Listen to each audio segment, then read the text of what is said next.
Hello, everyone, and this is Reggie with A Team Appliance. Today's actually my day off, so I'm in my day off clothes. Anyway, I was thinking about a repair I did, and also some things I've seen on some appliance groups I'm in. Like we all have different types of techs. So this video is probably good for customers as far as selecting techs, and also techs out there as far as your options when it comes to repairing. So some there are some techs out there that are strictly come diagnose the machine and replace it with a new part, and that's it. And there's no other options. However, there are other options because sometimes there are scenarios where the customer might be on a budget. There are scenarios where the customer just doesn't want to spend a lot of money on the machine, or they want the machine to last just a little longer until they, I mean, a scenario like they want to buy a new house and they want to get new appliances anyway. Um, so some techs will case in point, I have a customer, she's a repeat customer, and she had it's an old direct drive washer, and the motor went out. And so some techs would have come and said, "Oh, you need a new motor." And a new motor might be $200, 250, something like that, plus labor, which will exceed the value of the machine. So in that scenario, they might have quote like 350, $400 with labor. And the customer like, oh no, not this old machine, right? Old direct drive. They say, oh, not this machine. I'll just get a new one, and that's it. And you collect your diagnostic fee and you go home. But for as a technician, the loss is like, I feel I hate collecting diagnostic fees. In my heart, I want to fix your machine. I want to do it fair now. I'm not going to work for free, but I want to fix the machine because the best way to make a customer happy is to repair their machine. If you walk away with a diagnostic fee, most of the times a customer almost will never call you back. Not because they hate you or anything like that, but you're just another person that come and quote it and they replace the machine.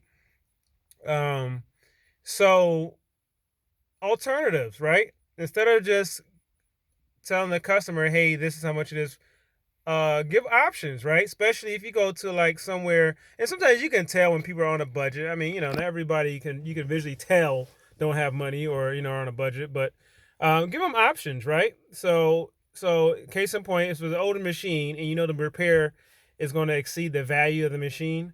The value is in the customer's eyes, right? So in that case, you could have said, hey, this motor with labor is $350 new, or we can go the refurbished route and get a used one from eBay, right? No, actually, second level. First level is go to the parts store, get a new motor, whatever. Second level will probably be Amazon, where you can still get a new motor.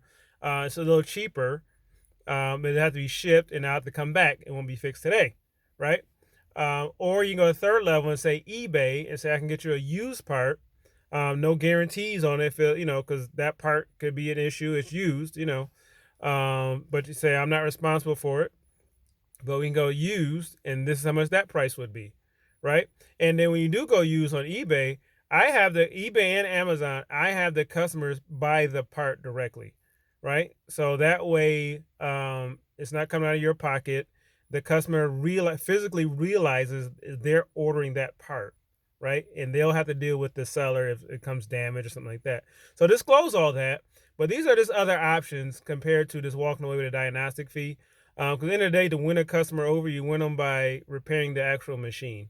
So I did that recently. This lady was a repeat customer, and the machine was, the repair exceeded the value, and we ordered a motor off of eBay.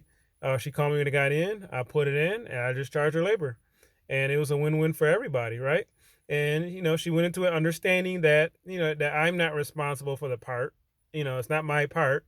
I'm just doing the labor. So it worked out, and this is just another option, and you guys can tweak it as you feel comfortable. Because sometimes some customers are difficult, and you don't offer that at all because if some reason a part comes in damaged and they fall up, they come unglued because they gotta wait even longer now to get the machine because they got an issue with the part.